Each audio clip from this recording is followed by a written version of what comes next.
Hi, and welcome to another episode of Ecom at One. Today's guest, Johann von Tonder from AWA Digital. How are you doing, Johann? Very well. How are you, Richard? I am very good. I'm very good. We were just chatting, weren't we, before? You're in South Africa. I'm here in the UK. So I think you've definitely got the better end of the stick at the moment, I think, with the weather. Yeah, I've been locked down in Cape Town for the last, 2 years almost. And it's not the worst place on earth to be locked down, yeah. I can only imagine. I've never been.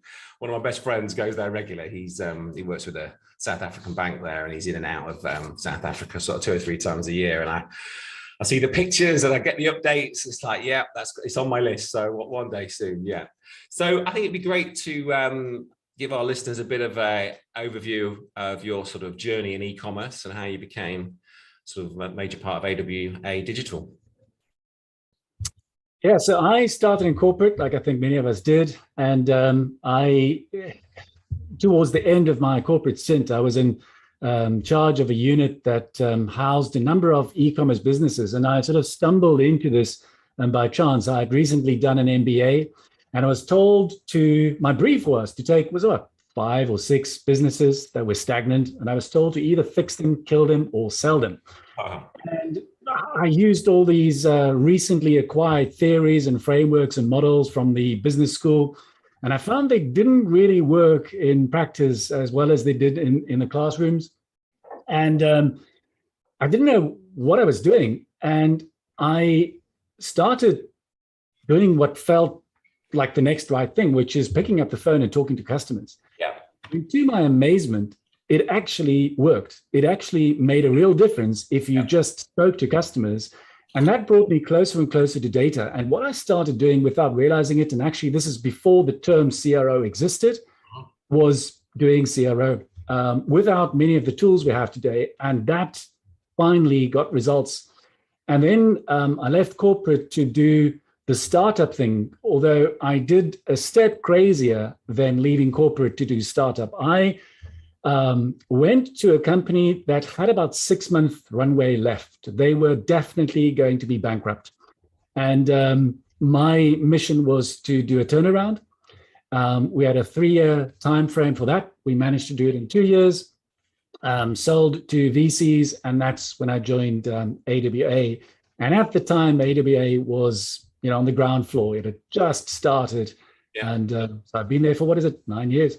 Yeah, a long time in e-commerce, isn't it? I always, as soon as I say sort of e-commerce years, like cat years sort of thing, it's a long time. Obviously, when we think back 9 years ago, it was not quite like it is today. That's a fact. I remember my first website was probably about 18 years ago, and it was literally an Excel sheet online, pretty much. And that would be quite an exaggeration, I think. But obviously 9 years is a long time. So AWA, tell me what you do there specifically and what's your role there? We do CRO, conversion rate optimization, and that's a bit of a misnomer, but I'm sure we'll get into it. Yeah. And my role is the COO, so I head up operations, but you can think of me as a sort of a custodian of our methodology. Yeah. So how we do things, how effectively we deliver value to clients. That's the bit that I look after.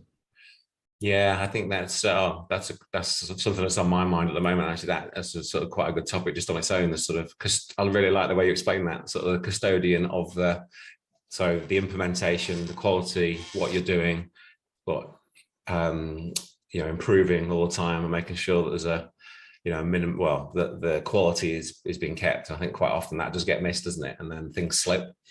And then before we know it, obviously things aren't quite what they should be. So yeah, that's quite an exciting role, something that I'm quite involved with here. And to add to that, conversion rate optimization, it is about optimization. It's about constantly improving, getting better, and not being complacent. And so we adopt the same stance towards our own agency and way of working as well. So there's never the perfect way of doing it. There's never the best way. There's always a better way. And you're constantly learning new things, testing approaches that work, testing more approaches that don't work. So it never stops. Yeah. So what would your definition be then of conversion optimization? I'm so glad you asked the question, because apart from it being a good introductory question, it's actually a really important question in the context of CRO, because it's such a misunderstood, bastardized term. A lot of what I read about CRO is not CRO. Yeah. There's a lot of confusion about it. So let's start with with the most obvious one, which is that CRO is all about improving your conversion rate. Well, that's an important KPI, but it's not the most important one in isolation. It can be very misleading. You can improve your conversion rate, but actually have less revenue to show for it. Which one would you rather have, higher conversion rate or higher revenue? I'll give you a hint. You can't pay salaries with conversion rate. Yeah. That's the first misconception. But then there are a range of others. I'll mention two more. One is that conversion rate optimization, CRO, is a list of tactics, and you pick one from the menu. That's not CRO. In fact, that's probably the antithesis to CRO. And then another one is that it's A/B testing, where you run one test after the other, and you look for 95% statistical significance. Now, to be clear, that's a very important part. That's at the core of CRO, but that's A/B testing. It isn't CRO. So the way now finally getting to answer your question, what is CRO? The way I would define it is, it is using the scientific method to increase your online sales. And I know that sounds a bit pretentious, so let me explain a little bit more, color it in, make it more human sounding. Yeah. What I mean by scientific method is hypothesis-based thinking. So let me explain. In the traditional non-CRO world, you come up with an idea, and if you, at the top of the hierarchy, the CEO or somebody in a high ranking position, you tell the organization to get on with it, and that's what happens. But perhaps there's a bit of a debate about which ideas move forward. And that debate can last for days, weeks, I've seen it months. Yeah. And then the idea that survives is usually the one that is supported by high-ranking people. And it gets thrown over the fence at engineering, and they implement it. In CRO, the way it works is that entire life cycle looks very different, starting with the ideation. How ideas are formed. They're based on observations, based on data, and they're outcome driven. So you're looking to attack a particular problem. You're looking to address a particular opportunity. Look at data and observations and ground your ideas in those. And we can talk for 40 minutes just about ideation, because we're actually, as humans, very bad at it. And then instead of debating it forever, there's a prioritization framework, deciding which ideas float to the top. Yeah. And then instead of debating it, we test it. Yeah. We validate it. And it could be an A/B test, but there are other ways of validating ideas as well. Yeah. And then the ideas that are validated, those get put on the dev backlog. And the rest, you learn from them, and you don't move forward with them. Yeah, I love that definition. I think rather than maybe the loudest person in the room deciding what we're going to test and the test that we're going to make, it's the data, and actual fact. But I'm sorry to interrupt you, but I find it amazing just how many organizations still work in that way. In 2021, almost 2022, it's hard to believe that, talking about fairly mature organizations, big organizations who should know a lot better, where, if you think about it, if you look at your financial statements in a year from now, it's really the result of every decision we make today, tomorrow, next week, and so on. And the more profitable decisions you make, the better your financial statements will look. The more negative decisions you make, the worse it'll look. And so, if you can have a system where you weed out, you flush out the negative decisions and keep only the positive ones, then it's going to be good for the business. It's going to be good for your customers, and that's really what we're talking about. Yeah, I think this is it. I think that bottom line. I think so many people get wrapped up in having days and days of conversation and shiny tools and this, that, and the other. But ultimately, I think right at the beginning, ultimately you said you've got to pay the salaries, or you've got to report to your stakeholders, or ultimately you've got to make money. And I think people lose sight of that massively. A lot of performance marketers lose sight of that because they're not harping on about how much money they made. They may be harping on about other numbers that maybe don't pay the bills. So I think that's brilliant advice, not just for talking about optimization, but just running your business as a whole. Bottom line is you've got to be making a profit, as you're not going to be here. So could you give me some sort of examples then? What actions do you sort of focus on? And I know it will vary, and I know there's a lot of variables, a lot of different different sites and different positions and whatnot. But what sort of actions are sort of reoccurring themes that you see that need to be tested to improve the performance of the websites? I mean, what you say is absolutely right. It's different for every, this really is the truth, that it's so unique. I have yet to work with a client whose set of circumstances are exactly the same as another client. That just doesn't happen. And so your business is unique, your product, even if it isn't unique, the proposition has to be somewhat unique. Otherwise people won't buy from you, they'll buy from the competitor. Yep. Your customer segments are unique, and everything is specific to you. And so you've got to, the starting point, if you ask me, what are the sort of things we do? The things that are always similar is we start by looking at the data. We start by understanding the business, and we start by understanding the customer. What are their core needs? That's really where we start. When they buy this product or these products from you, what is it that make them, what problem in their lives are they trying to solve? You can go that level of depth. Yeah. And then why do they buy from you as opposed to competitors? Why do they buy online as opposed to in store? And understanding that foundation, then looking at the journey through the site, and putting all these different data points into one tapestry, triangulating them, and only then do we start talking about what are the things we're going to be doing, what are some of the interventions. I'll give you one quick example just to put some meat on those bones.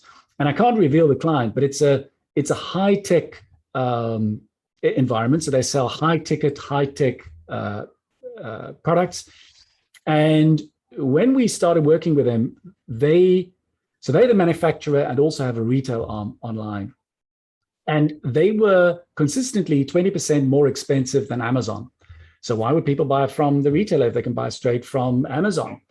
And well, we didn't know, but we knew how to find out. And what we did was we spoke to those customers. We spoke to customers, both those who bought from this particular retailer, those who almost bought but decided not to, and then those who bought from Amazon. Yeah. And understood what is it that make them buy from Amazon, and what is it that make them especially buy from this particular site and pay 20% more. Why would you do that? Yeah. Yeah. Once we were able to understand those fundamentals, we were then able to do a couple of things. Firstly, just in our messaging, use those benefits that we heard from people buying from the site and put it on there and validate it, and then move forward. But also use that information to address some of the business model questions. And this is, let's be clear, this is not talking about moving stuff around on the page. And that's another misconception about CROs, that you're making buttons bigger or different colors, you're moving things around the page. Actually, what you're doing is you're optimizing not the page, you're optimizing what happens in the mind, you're optimizing the buying decision. Yeah. If you understand the buying decision and what happens in the mind when the decision to buy or not is made, that's where you really get the big results, the big swings. It's not by moving stuff around the page. Yeah. The way it plays out, the interventions might happen on page, but it's not about optimizing the page as much as it is optimizing the mind. So obviously there's quite a few things there, but so copywriting and the way that you communicate and sell on the page or communicate on the page, I think is hugely, it just gets missed every time almost. It's just like a little bit about us, right? Okay, it's a massive opportunity to copyright that page. I think people quite often, when people, a question really, obviously there's writing blogs, but then there's copywriting, isn't there? There's a huge difference. Is that something that you would agree with? Yeah, absolutely. Copywriting is a core part of CRO, and I think most CRO offerings you would find that persuasive copywriting would be part of that. And it's because words matter. And the reason words matter is because of what I said earlier, that it's about decision making that you're trying to optimize. And if you think about it, when you go onto a site or into a store and you're looking to buy a product, there are questions that you have about buying this product, especially online. There's no salesperson you can quickly call over and speak to. So you could understand, as the e-commerce website, you could understand what are those questions, but also where do they arise in the journey? Because you want to address them at the right point in the journey. There's no point answering a question when it doesn't yet exist. Yeah. And you do that through words. And booking.com is often held up as one of the big best examples of experimentation and getting that right, A/B testing. And they've often said that copywriting delivers the biggest results for them. One word can make a difference. Yeah. So I would say I'm going to ask the listeners a question to think about. Are you all working with a copywriter? And I have a feeling that it's going to be, quite a landslide no there. So I think that's something to be thinking about. Look. And to add to that, Richard, even if you are working with a copywriter, what kind of copywriter are you working with? Are you working with an SEO copywriter? Because that's something different. Are you working with, a PR copywriter or a product copywriter? That's something different. And those are all important roles. I'm not saying one is more important than the other. You need all of these, but you need to understand that writing copy aimed at converting, aimed at getting a user to say yes when there's a remote chance of them saying yes, that is a different skill set to writing copy, say, to rank high in Google. And you've got to bring it all together. Yeah, absolutely. It's not keyword. Yeah, absolutely. So obviously worked with a lot of retailers for many, many years, e-commerce years. What would you say are some of the, obviously you've touched on a few of these things already, but what would you say are some of the biggest mistakes that retailers are making? What are specific things that that out of the hundreds of people that are listening to this episode, it's quite likely that they may be making these mistakes and they should be avoiding these things. We've got people that are maybe, scaling up, going from that 5 to 10 mil, and they're about to, invest in different things. And what are some of the mistakes that you see that our guys might be able to avoid? The one I've alluded to already, and that is making decisions without validating them. And you can validate them in many different ways. A/B testing is just one. And some ideas should be validated through A/B testing. Yeah. Other ideas could be validated by other means. Yeah. For example, it's not possible to validate an idea, especially early on, just the general direction of travel by just talking to customers. But the skill is in how to talk to customers. Henry Ford said, and everyone knows the story, if I had asked my customers, what do you want? They would have asked for a faster horse. Yeah. They don't know what they want. So that's not the way you can ask a question. You've got to ask it in a different way. You've got to ask around the problem that they're trying to address. Ask around how they currently address that problem and what goes wrong. And that's where the opportunities come out. So, but it's the things that go wrong that I see, especially in the sector that you referenced there, is making the wrong decisions when it's quite possible to validate those decisions. Yeah. And as I said earlier, these things stack up and it's compounded. The other one I've alluded to as well, which is obsessing over the wrong metric. Say, for example, conversion rate, which is a big theme, and hence CRO is a bit of a misnomer. But there's a way for you to determine what is the right metric. What are the right metrics? Have you thought properly about your metric framework, your KPI framework? You could look at frameworks like OKR and GSM, but the goal trees, where you start with a corporate objective at the top and then drill down, cascade down into what you should be doing on a day-to-day basis. But you've got to really think about these things. Don't just pick a metric just because everyone else is doing it, because you can track it. And then the last one I'll mention is a big one as well, and that is copying the competitors, obsessing over what your competitors are doing. They don't know what there's a saying in the industry, don't copy your competitors. They don't know what the hell they're doing either. But you don't know their circumstances. You don't know their customers. You don't know, you might be copying a losing test. If you're going to obsess over one thing, obsess over your customers. Forget about your competitors. Yeah, I just love that. We have IP tracking on all of our businesses, and we can see like every agency within 20 miles, and some of them are on our site like 3 times a week. We go on, and it's like a bit of a standing joke in our agency. Oh, they're on 22 times this month. It's just like, guys, come on. Whatever you're seeing isn't what we're doing anymore anyway. We're well at with that's as we know, but like when you look at your own sites, they're usually the ones that get looked at last, but they're still trying to sort of, reverse engineer, copy, etc. But we maybe have, we're maybe like 18 months in front of what you see. But yeah, and the reality is focus on your own stuff, and spend the time on that. Maybe have a glance, but really, obviously focus on your own stuff is a great bit of advice. I think competitive analysis is important. It's important to know what your competitors are doing. It's important to know what messages they put out to the market, so you can see where the noise is and where the gaps are. But let's say you spend an hour, and I think for most people it's actually probably a lot more, but let's say you spend an hour a week looking at competitors.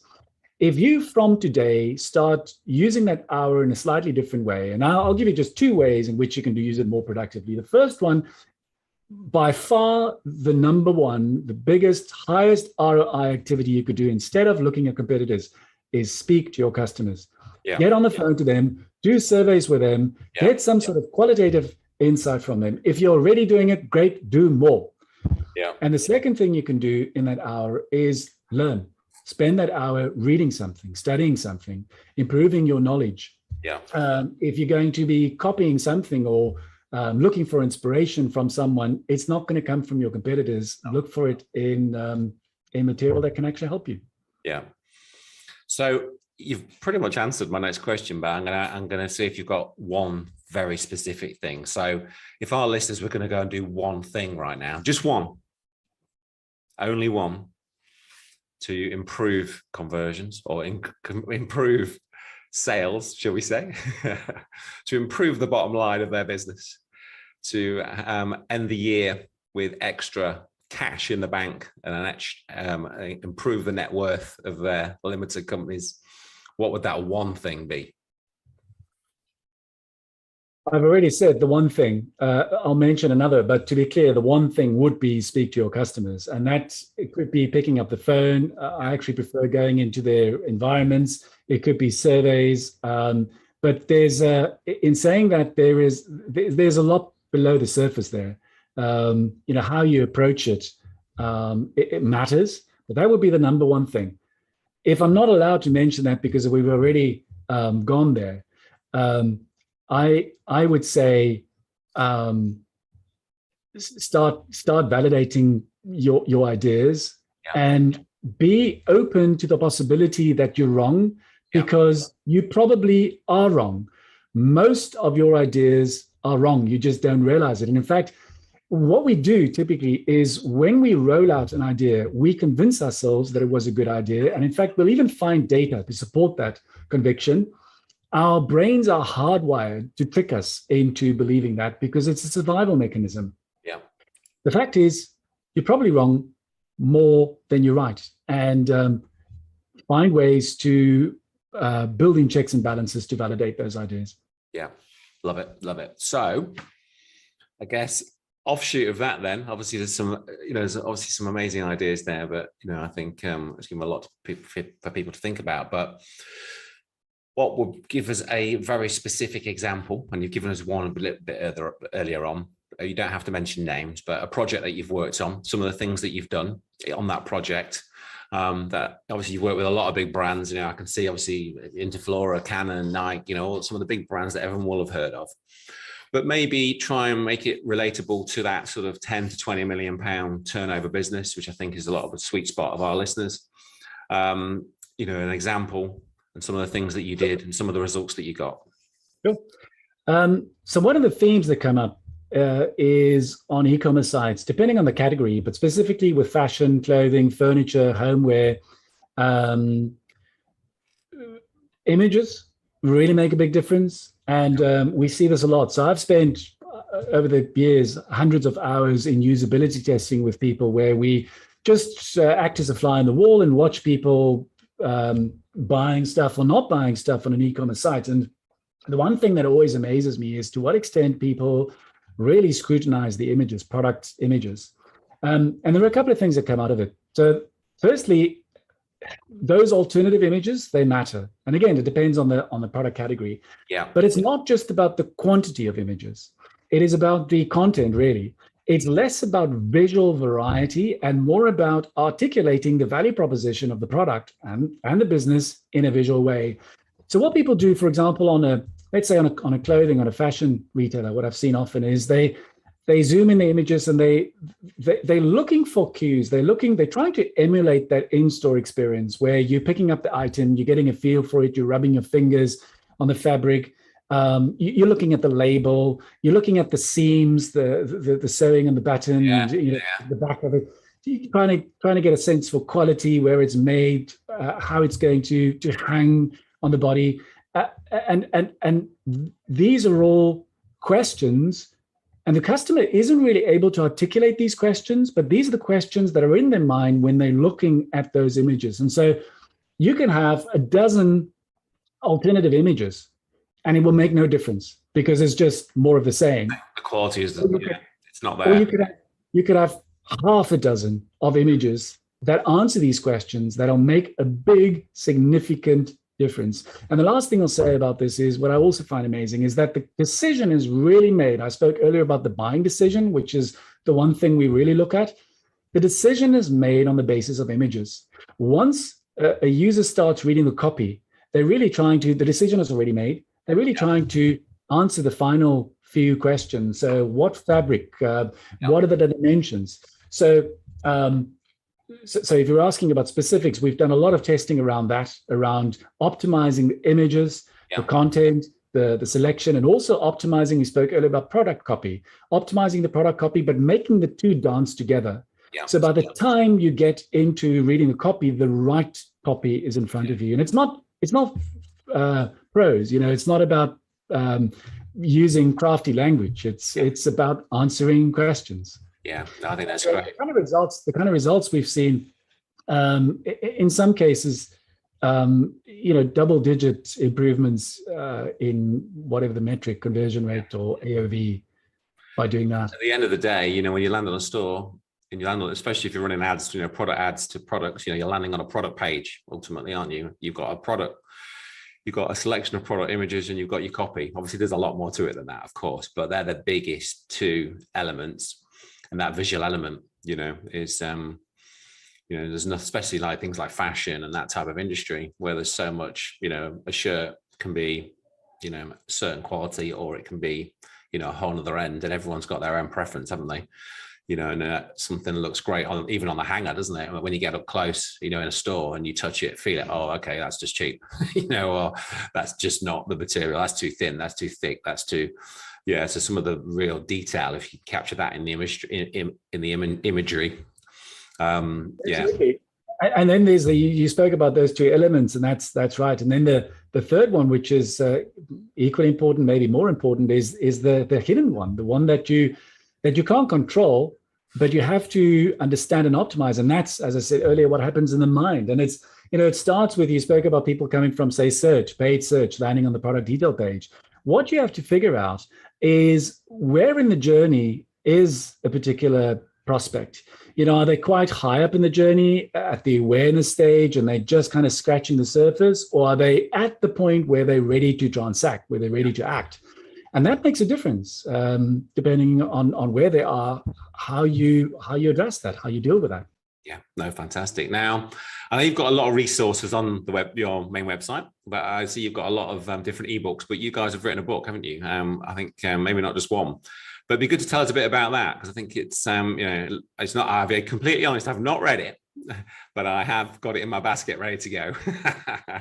So I'm really intrigued to find out a bit more about it, because obviously it's very, very specific to the industry. And I think it'd be, very interesting to get your sort of 2-minute version for our listeners. Sure. It's called E-commerce Website Optimization, Why 95% of your visitors don't buy and What You Can Do About It. And it's published by Kogan Page. It's now in its 2nd edition. And the 2nd edition, which was released last year, is completely revised and updated because things move so fast. Yeah. But the 2-minute version of it is, it's not a list of tactics because of what I said earlier. Don't expect to see many of things that you can pull from and implement. What you'll get is not the fish, but how to fish. We'll teach you how to do it. And it's specifically aimed at e-commerce owners, managers, owner managers. It's not aimed at corporate, and it's written for the our younger selves. When we sat down to write that book, it was coming from this question of, if we knew what we know now, what would we have told ourselves 10 years ago? And it's hard-won knowledge gained from the trenches, But the practical bits are how you're going to do it. It's not the list of tactics. And it's not sort of theory based, it's factual. Yeah, that's fantastic. Yeah, that's I have a feeling I'm going to like that book a lot. So yeah, we'll link that up in the show notes. Now, any tools, and I know sort of obviously you've said, obviously you've got to, it's not, you can't just sort of say, use this tool, everybody, because that's not how it works. But are there any tools that you would really sort of say to our listeners that are part of your toolkit that are sort of in that sort of sweet spot, sort of sub £20 million turnover businesses that will get benefit from certain tools, you would think? If I had to single out one tool, it would be Hotjar. And I think many people are using already, but if you aren't, definitely have a look at it. Yeah.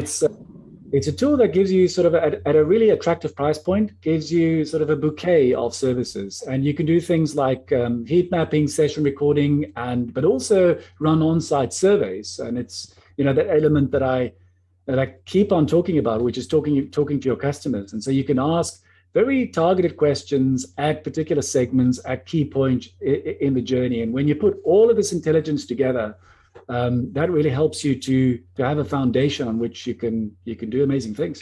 Yeah, fantastic. We know it well in our agency, and I think it is very well known. Sort of came from nowhere about 5 years ago, did it? Not even that. And then it's huge. Okay, well, I like to end every episode with a book recommendation, Johann. Do you have a book that you'll recommend? Now, I know we've touched on a couple of books there already, but if you were to pick just one book you would recommend, it doesn't have to be on optimization. It can be on anything you would like to recommend. Yeah, it's not optimization. It's I'm an avid reader, so there's a lot. But if I had to single out number one, in the context of everything we've said today, I would say Black Box Thinking by Matthew Syed. And it's about, earlier I spoke about how we get things wrong and how the brain is hardwired to get things wrong.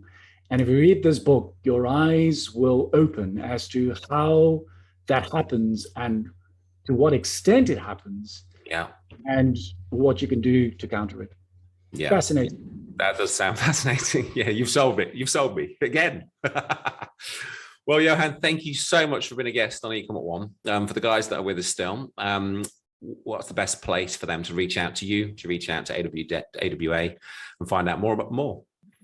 Find me on Twitter. I'm active on Twitter, or if you type in my name, you'll find me, or awa-digital.com.